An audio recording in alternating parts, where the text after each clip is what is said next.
السلام علیکم۔ قرآن کے خلاف بہت سے مورچے بنے، کچھ اپنوں نے بنائے، بہت سے غیروں نے۔ آج کا مورچہ، کیا اسلام ہمیں غیر مسلموں سے نفرت سکھاتا ہے؟ دوستو، وقت ضائع نہیں کروں گا۔ قرآن کیا کہتا ہے یہ تو میں آپ کو آخر میں بتاؤں گا۔ پہلے روایات کے اندر کیا آیا ہے میں آپ کی خدمت میں وہ پیش کروں گا۔ دوستو، آپ کی اسکرین پہ روایت چل رہی ہے، صحیح مسلم کی روایت ہے 5661۔ ابو ہریرہ رضی اللہ عنہ سے مروی ہے کہ نبی نے فرمایا علیہ السلام نے فرمایا، یہود و نصارہ کو سلام کہنے میں ابتدا نہ کرو، اور جب تم ان میں سے کسی کو راستے میں ملو تو تم اسے راستے کے تنگ حصے کی طرف جانے پر مجبور کر دو۔ یعنی اگر کوئی یہودی یا کوئی عیسائی آ رہا ہے، ٹھیک ہے، ایک گلی ہے، ایک گلی کے اندر ایک وہاں سے یہودی آ رہا ہے یا عیسائی آ رہا ہے، آپ نے کیا کرنا ہے؟ روایت کے مطابق آپ نے اسے تنگ حصے کی طرف جانے پر مجبور کر دینا ہے۔ مثال کے طور پہ وہ آ رہا ہے نا، آپ دوڑ کے نا یوں اس کو کندھے سے نا دھکا مار کے اس کو دیوار کے ساتھ لگا دو گے، یا اس طرح کرو گے کہ آپ اس کو کندھا اپنا پاس لا کے نا اس کو، تاکہ وہ آہستہ آہستہ پیچھے ہو کے دیوار کی طرف ہو کے چلے۔ یہ نبی سے منسوب کر رہے ہیں، اور غریب روایت ہے یہ، متن سوائے یوں تو حضرت انس اور حضرت ابو سعید سے بھی یہ مروی ہے، لیکن وہ ضعیف طرق ہیں، اور یہ غریب روایت ہے، سوائے ابو ہریرہ سے کسی نے اس کو بیان نہیں کیا۔ اور خود ابو ہریرہ رضی اللہ عنہ ان کی روایات کو، جو ابراہیم نخعی ہے صحیح بخاری کا راوی، وہ کہتے ہیں ہم اس کی ساری روایت کو نہیں لیتے تھے، ابو ہریرہ کی رضی اللہ عنہ، وہ کہتے ہیں ہم نہیں لیتے تھے کیونکہ یہ اسرائیلیات بیان کرتے تھے۔ اور ایک روایت کے اندر یہ الفاظ ہیں کہ ہم اس کے اندر کچھ چیز دیکھتے تھے، یعنی کوئی علل دیکھتے تھے، جسے آپ اردو میں گڑبڑ کہہ سکتے ہیں، وہ دیکھتے تھے۔ کیا اسلام یہ سکھاتا ہے اپنے دل پہ ہاتھ رکھ کے کہنا؟ آپ لوگ یورپ بھی جاتے ہو، جو لوگ ویڈیو دیکھ رہے ہیں، بعض امریکہ سے دیکھ رہے ہوں گے، آپ مختلف ملکوں میں جاتے ہو، اگر آپ کے ساتھ کوئی یہودی یا کوئی عیسائی یہ والی حرکت کرے کہ آپ آؤ، ہاں آپ اپنی فیملی کے ساتھ روڈ پہ چل رہے ہو، آپ اپنی فیملی کے ساتھ روڈ پر چل رہے ہو، سڑک پر چل رہے ہو، کوئی یہودی یا کوئی عیسائی آپ کو اس طرح دکھا دے کے دیوار کے ساتھ کر دے، کیسا لگے گا؟ اب جو انڈیا میں ایک سیاسی جماعت ہے جس کو بڑا ایکسٹریمسٹ کہا جاتا ہے، بہت شدت پسند، جو مسلمانوں کو تنگ کرتی ہے نا، اس کے لوگ کیا کرتے ہیں مسلمانوں کے ساتھ؟ جس کی داڑھی ہے، ٹوپی ہے، یہی کرتے ہیں نا کہ اس کو تنگ رستے میں مجبور کر دیتے ہیں، گلی سے گزرنے نہیں دیتے۔ یہی اگر ہم میں تو پھر ان میں کیا فرق ہے؟ ہم میں اور ان انڈیا کے ان ہندوؤں میں جو ایکسٹریمسٹ ہے، کیا فرق ہے؟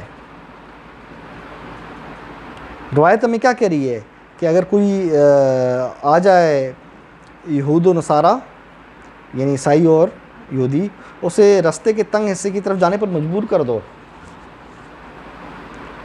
آپ کے ساتھ کوئی یہ حرکت کرے تو آپ کو ہیومن رائٹس ہیں، انسانی حقوق، سب کچھ یاد آ جائے گا، یار دیکھو میرے ساتھ بڑا ظلم ہوا ہے، میں شاپنگ کر کے آ رہا تھا تو ایک عیسائی آیا ہے تو اس نے مجھے کندھے کے ساتھ دکھا دے کے دیوار کی طرف، تنگ حصے کی طرف جانے پہ مجبور کر دیا۔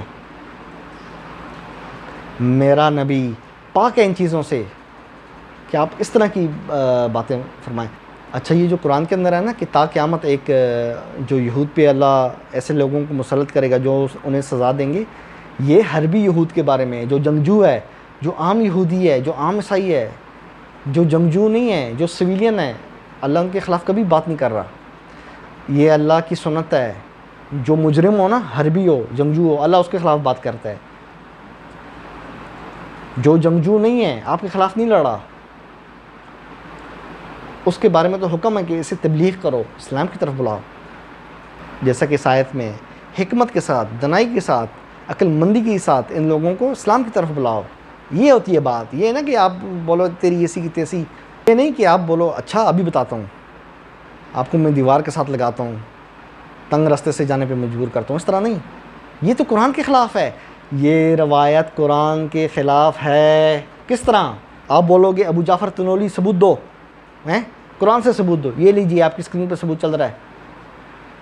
یہود و نصارہ کا ذبیحہ حلال ہے، ان سے شادی کرنا حلال ہے۔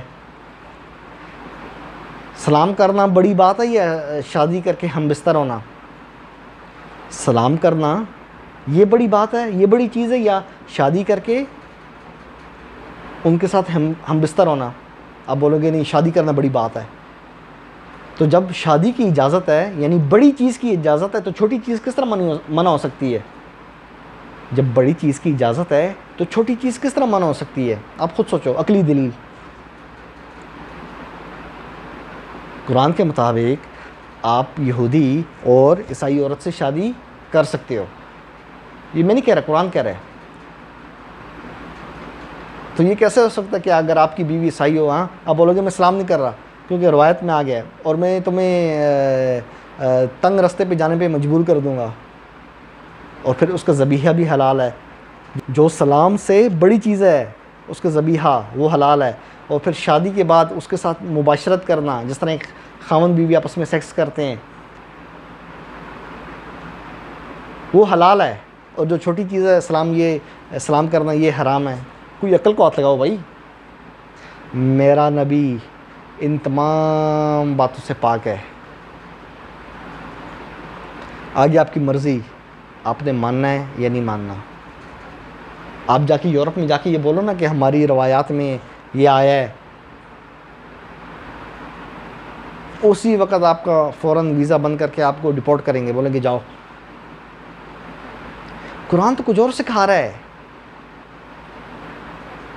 قرآن نے تو جو معتدل عیسائی تھے، اللہ نے ان کی تعریف کی ہے، اور آپ کہنے سلام نہ کریں۔ یہ باتیں میرے نبی علیہ السلام سے ثابت نہیں ہے۔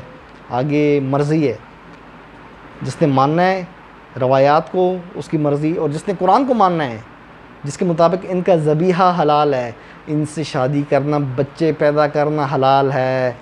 سلام کرنا بڑی چیز ہے یا بچے پیدا کرنا بڑی چیز ہے؟ جس کے سامنے آپ کپڑے اتارو گے، اس کے ساتھ ملو گے، آپ کی اولاد ہوگی، جی ہاں قرآن کہہ رہے ہیں ان سے شادی کرنا حلال ہے، اور آپ کہہ رہے جی ہم سلام نہیں کریں گے۔ تھوڑا سوچو، زیادہ نہیں، تھوڑا سوچو۔ اس لیے میں آپ کو کہتا ہوں قرآن کی طرف آؤ، ان روایات سے باہر نکلو۔ میرا کام ہے دروازہ کھٹکھٹانا، کھولو نہ کھولو آپ کی مرضی۔ دوستو چینل کو لائک کریں، سبسکرائب کریں، جن دوستوں کو چینل کا نہیں پتہ انہیں بھی بتائیں۔ اپنے بھائی ابو جعفر تنولی کو اجازت دیں، پھر ملتے ہیں انشاءاللہ۔ قرآن زندہ باد۔